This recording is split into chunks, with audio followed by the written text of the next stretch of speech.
नमस्कार और स्वागत है इस खास चर्चा में।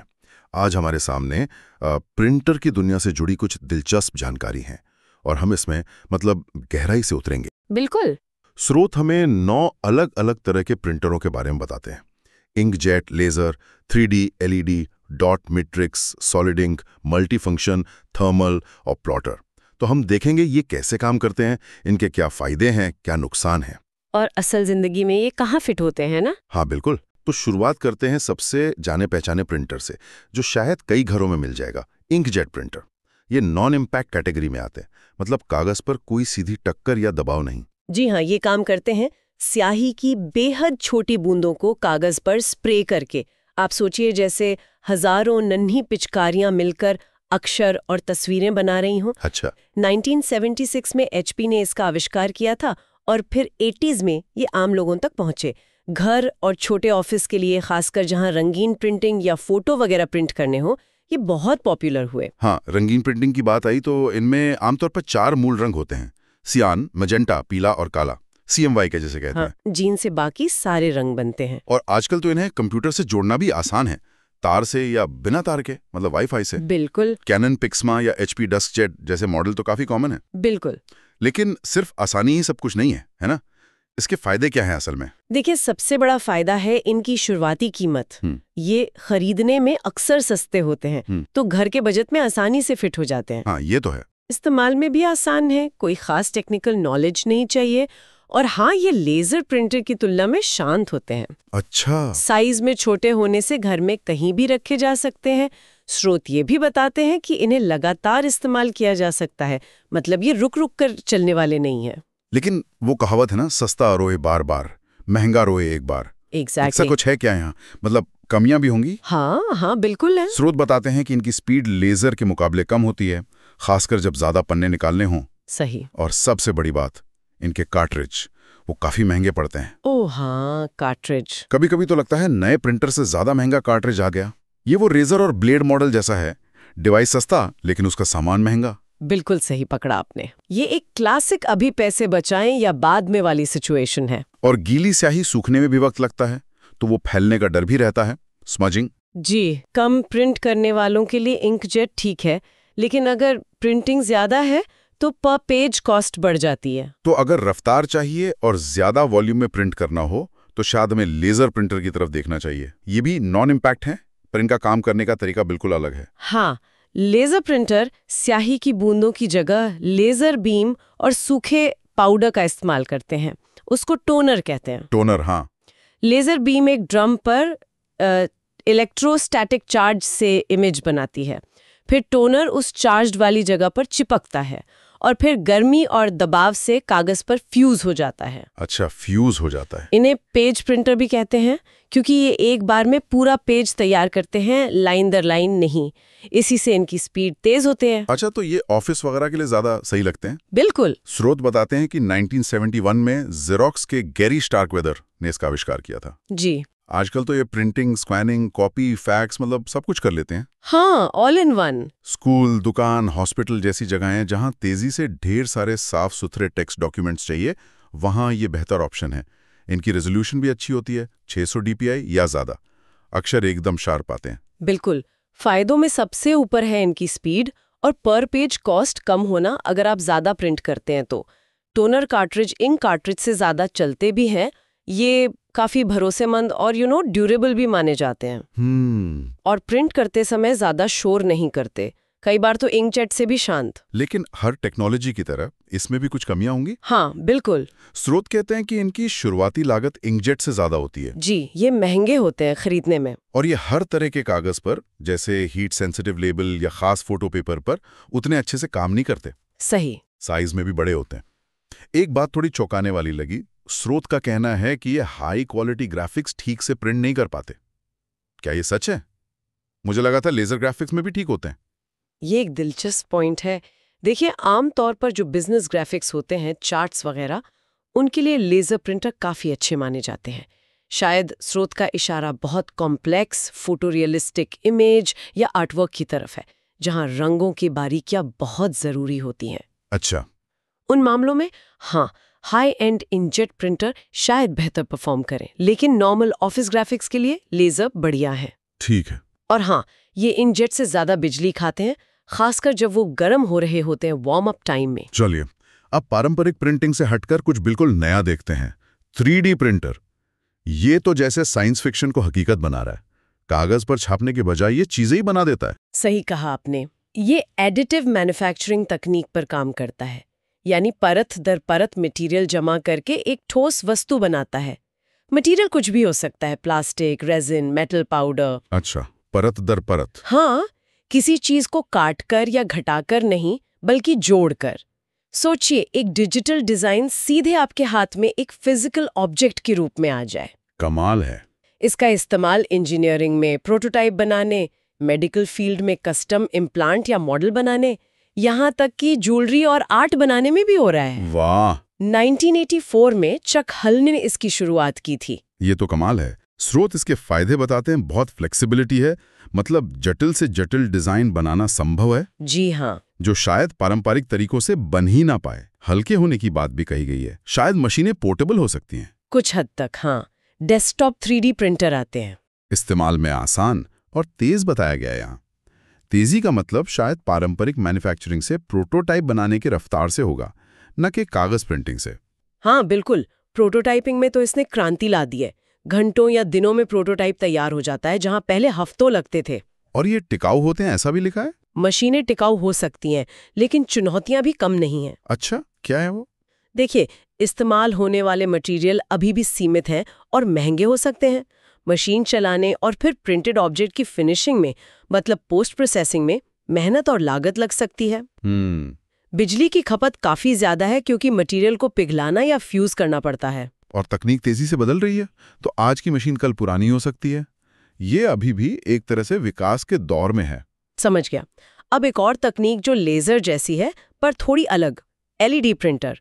इसमें लेजर की जगह LEDs का इस्तेमाल होता है। पर ही काम करते हैं, टोना का इस्तेमाल करते हैं, लेकिन लाइट सोर्स लेजर बीम न होकर लाइट एमिटिंग डायोड्स यानी LEDs की एक पूरी पंक्ति होती है। हर डॉट के लिए एक LED। अच्छा, पूरी लाइन LEDs की। जी। 1989 में ओकी ने इसे पेश किया था। चूंकि इसमें घूमने वाले मिरर जैसे मूविंग पार्ट्स कम होते हैं, इन्हें अक्सर ज्यादा भरोसेमंद और कॉम्पैक्ट माना जाता है। और इनकी स्पीड, स्रोत में जो लिखा है वो तो हैरान करने वाला है। 700 पेज प्रति मिनट या उससे भी ज्यादा। क्या ये वाकई संभव है? 700 प्लस पेज प्रति मिनट, ये तो बहुत ही ज्यादा है। मुझे लगता है ये शायद किसी खास इंडस्ट्रियल मॉडल की टॉप स्पीड होगी।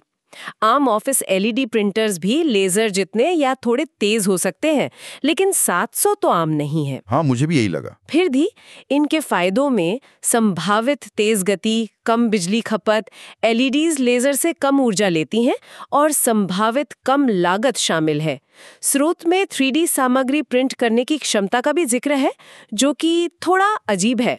हाँ, वो मैंने भी नोट किया। हो सकता है इसका मतलब किसी खास टेक्सचर या लेयरिंग इफेक्ट से हो, या शायद ये जानकारी पूरी तरह सही न हो। LED प्रिंटर मूल रूप से 2D ही होते हैं। और यहाँ एक विरोधाभास भी है। स्रोत कहता है ये भरोसेमंद है, लेकिन ये भी कि ये ज्यादा लंबे समय तक नहीं चलते। ये कैसे हो सकता है? ये कंफ्यूजिंग लग सकता है। हाँ, हो सकता है इसका मतलब हो कि ऑपरेशन के दौरान ये रिलायबल हैं, मतलब कम पार्ट्स हैं खराब होने के लिए, लेकिन शायद उनकी कुल लाइफ स्पैन, मतलब जीवन अवधि, कुछ मॉडल्स में लेजर से कम हो। अच्छा। या फिर ये कम पॉपुलर होने के कारण उतने परिष्कृत न हो। लेजर जितने आम न होने के कारण इनके मॉडल और सर्विसिंग के ऑप्शन भी लिमिटेड हो सकते हैं। चलिए अब जरा अतीत में चलते हैं और बात करते हैं डॉट मैट्रिक्स प्रिंटर की। ये इम्पैक्ट प्रिंटर हैं, यानी कागज पर चोट करके छापते हैं। मुझे याद है इनकी खटर पटर की आवाज। हाँ, वो आवाज तो इनकी पहचान थी। ये पुराने टाइपराइटर की तरह काम करते हैं। एक प्रिंट हेड होता है जिसमें छोटी पिनें होती हैं, वो स्याही वाले रिबन पर टकराती हैं और कागज पर डॉट्स के पैटर्न से अक्षर बनाती हैं। 1957 में IBM ने इन्हें पेश किया था। पर्सनल कंप्यूटर के शुरुआती दिनों में ये बहुत आम थे। लेकिन आजकल इनका इस्तेमाल बहुत कम हो गया है ना, क्योंकि प्रिंट क्वालिटी अच्छी नहीं होती और ये धीमे भी बहुत हैं। जी बिल्कुल। लेकिन क्या ये पूरी तरह गायब हो गए हैं? स्रोत बताते हैं कि जहां कार्बन कॉपी वाले मल्टी पार्ट फॉर्म चाहिए होते हैं हाँ, जैसे चालान, रसीदें। या एड्रेस लेबल छापने होते हैं, वहां ये आज भी इस्तेमाल होते हैं, जैसे पैकेज डिलीवरी कंपनियां या ऑटो पार्ट स्टोर वगैरह में। बिल्कुल। इनका सबसे बड़ा फायदा है इनकी मजबूती और कम रनिंग कॉस्ट। प्रति पेज छपाई का खर्च बहुत कम होता है क्योंकि रिबन सस्ते आते हैं और खूब चलते हैं। अच्छा। ये बेहद टिकाऊ होते हैं, धूल मिट्टी वाले माहौल में भी काम करते रहते हैं। इसीलिए कुछ खास जगहों पर ये आज भी जिंदा हैं। कमियां तो साफ हैं, धीमी स्पीड, बहुत शोर बहुत ज्यादा शोर। और बहुत ही बेसिक प्रिंट क्वालिटी। ग्राफिक्स तो भूल ही जाइए। सही कहा, ये बस फंक्शनल हैं, क्वालिटी पर इनका फोकस नहीं। अब एक और दिलचस्प तकनीक, सॉलिड इंक प्रिंटर। ये ठोस स्याही इस्तेमाल करते हैं, मोम जैसे ब्लॉक के रूप में, क्रेयॉन जैसे। हाँ बिल्कुल, क्रेयॉन जैसी रंगीन मोम की स्टिक्स होती हैं। ये भी एक तरह से इंकजेट परिवार का ही सदस्य है, लेकिन स्याही देने का तरीका अलग है। कैसे? प्रिंटर इन स्टिक्स को पिघलाता है, फिर वो पिघली हुई स्याही एक ड्रम पर स्प्रे होती है और फिर ड्रम उसे सीधे कागज पर ट्रांसफर कर देता है। इसे टेक्ट्रॉनिक्स ने, जिसे बाद में जेरोक्स ने खरीद लिया, पॉपुलर बनाया था। अच्छा। इसका मकसद था इंकजेट जैसी वाइब्रेंट रंगीन क्वालिटी देना, लेकिन बिना गीली स्याही की झंझट के। तो इसके फायदे क्या हुए? स्रोत कहते हैं कि प्रिंट क्वालिटी, खासकर रंगों की चमक, बहुत अच्छी होती है। जी हाँ, रंग काफी ब्राइट आते हैं। और स्याही स्टिक्स को लोड करना आसान और साफ सुथरा है। कोई पाउडर या लिक्विड फैलने का डर नहीं, रफ्तार भी अच्छी हो सकती है। ये बातें सही हैं। सॉलिड इंक को हैंडल करना आसान था, लेकिन नुकसान भी है इसके। जैसे कि इन्हें लगातार इस्तेमाल न करने की बात स्रोत में है। शायद इन्हें बार बार गर्म होने में समय लगता है। ये बिजली ज्यादा खाते हैं क्योंकि स्याही को पिघलाए रखना पड़ता है। और अगर बीच में बंद कर दें तो दोबारा इस्तेमाल के लिए वार्म अप टाइम ज्यादा होता है। जेरोक्स ने भी अब इस तकनीक को बनाना बंद कर दिया है, तो ये अब ज्यादा आम नहीं है। लगता है हर तकनीक के अपने उतार चढ़ाव रहे हैं। अब बात करते हैं एक ऐसे प्रिंटर की जो आजकल बहुत आम है, खासकर ऑफिसों में। मल्टीफंक्शन प्रिंटर या MFP, इन्हें ऑल इन वन भी कहते हैं। बिल्कुल, ये एक स्विस आर्मी नाइफ की तरह है। प्रिंटिंग, स्कैनिंग, कॉपीइंग और अक्सर फैक्सिंग भी, सब एक ही मशीन में। हाँ, फैक्सिंग तो अब कम हो गया है शायद। हाँ, कम हो गया है, लेकिन कई ऑफिस मॉडल्स में अभी भी होता है। छोटे से मध्यम आकार के व्यवसायों और घरों के लिए ये बहुत पॉपुलर है, क्योंकि ये जगह और पैसा दोनों बचाते हैं। अलग अलग मशीनें खरीदने की जरूरत नहीं। सही। वर्क फ्लो भी आसान हो जाता है। वायर्ड और वायरलेस कनेक्टिविटी दोनों मिलती हैं। हाँ, फायदे तो स्पष्ट हैं। कॉस्ट कम, जगह कम, सुविधा ज्यादा। स्रोत ये भी कहता है कि ये लेजर प्रिंटर से तेज होते हैं। क्या ये सिर्फ प्रिंटिंग स्पीड की बात है या ओवरऑल काम निपटाने की? ये शायद ओवरऑल काम निपटाने की बात होगी। मान लीजिए आपको एक डॉक्यूमेंट स्कैन करके ईमेल करना है और फिर कुछ प्रिंट करना है, तो एक ही डिवाइस से सब हो जाता है। हालांकि प्रिंटिंग स्पीड तो इस बात पर निर्भर करती है कि MFP इंकजेट बेस्ड है या लेजर बेस्ड। अच्छा। एक ही डिवाइस होने से बिजली की बचत भी होती है अलग अलग मशीनों के मुकाबले। और नुकसान? क्या एक मशीन में सब कुछ होने के कुछ साइड इफेक्ट्स भी हैं? हाँ, कुछ तो हैं। अगर मशीन का एक फंक्शन, मान लीजिए स्कैनर, खराब होता है तो हो सकता है आप प्रिंट भी ना कर पाएं। जब तक वो ठीक ना हो, पूरी मशीन रुक सकती है। ये तो दिक्कत है। मेंटेनेंस महंगा हो सकता है। स्रोत कहता है कि ये ज्यादा स्याही या टोनर इस्तेमाल करते हैं, जो रनिंग कॉस्ट बढ़ा सकता है। और ये अक्सर फीफो तरीके से काम करते हैं, फर्स्ट इन फर्स्ट आउट। मतलब अगर कोई लंबा प्रिंट जॉब चल रहा है तो आपको स्कैन या कॉपी करने के लिए इंतजार करना पड़ सकता है। अच्छा, फीफो के दो, समझ गया। अब एक और खास तरह का प्रिंटर, थर्मल प्रिंटर। ये गर्मी से प्रिंट करता है। जी हाँ, इसका आविष्कार जैक किल्बी ने किया था। ये खास थर्मल पेपर पर प्रिंट करने के लिए गर्म पिनों का इस्तेमाल करते हैं। Thermal paper? हाँ, एक स्पेशल पेपर जिस पर केमिकल कोटिंग होती है। जब गर्म पिन पेपर को छूती है तो वो कोटिंग काली हो जाती है और प्रिंट बन जाता है। आपने दुकानों पर मिलने वाली रसीदें देखी होंगी? हाँ बिल्कुल, वो पतली सी रसीदें। तो इनका इस्तेमाल रसीदों, टिकटों, लेबलों के लिए ज्यादा होता है, banking, retail, airline, health care वगैरह में। जी बिल्कुल। जहाँ छोटी तेज प्रिंटिंग चाहिए। इनके क्या फायदे हैं? ये बहुत तेज होते हैं, खासकर छोटी छपाई के लिए। इन्हें इंक या टोनर की जरूरत नहीं होती, सिर्फ थर्मल पेपर चाहिए। इसलिए चलाने में सस्ते हो सकते हैं, इस्तेमाल में आसान है और बहुत शांत होते हैं। कोई आवाज नहीं करते ज्यादा, कॉम्पैक्ट भी होते हैं। लेकिन कमियां भी होंगी, वो रसीदें तो समय के साथ फीकी पड़ जाती हैं। बिल्कुल, ये इनका बड़ा नुकसान है। डायरेक्ट थर्मल प्रिंट टिकाऊ नहीं होते, गर्मी या रोशनी से फीके पड़ जाते हैं। प्रिंट हेड खराब हो जाए तो बदलना महंगा पड़ सकता है या नया प्रिंटर ही लेना पड़े। वो खास थर्मल पेपर ही चाहिए होता है। नॉर्मल कागज पे काम नहीं करते। सही। और आखिर में प्लॉटर, ये नाम तो मैंने सुना है, पर ये आम प्रिंटर से कैसे अलग है? प्लॉटर असल में बड़े आकार के वेक्टर ग्राफिक्स बनाने के लिए डिजाइन किए गए हैं। आप सोचिए आर्किटेक्ट के बड़े नक्शे, ब्लूप्रिंट्स या इंजीनियरिंग ड्राइंग्स। अच्छा, बड़े मैप्स वगैरह। हाँ, ये डॉट्स बनाने के बजाय पेन या पेंसिल से सीधे लाइनें खींचते हैं। ये थे पारंपरिक पेन प्लॉटर। आजकल बड़े फॉर्मेट वाले इंकजेट या लेजर तकनीक का भी इस्तेमाल होता है, जिन्हें प्लॉटर कहा जाता है।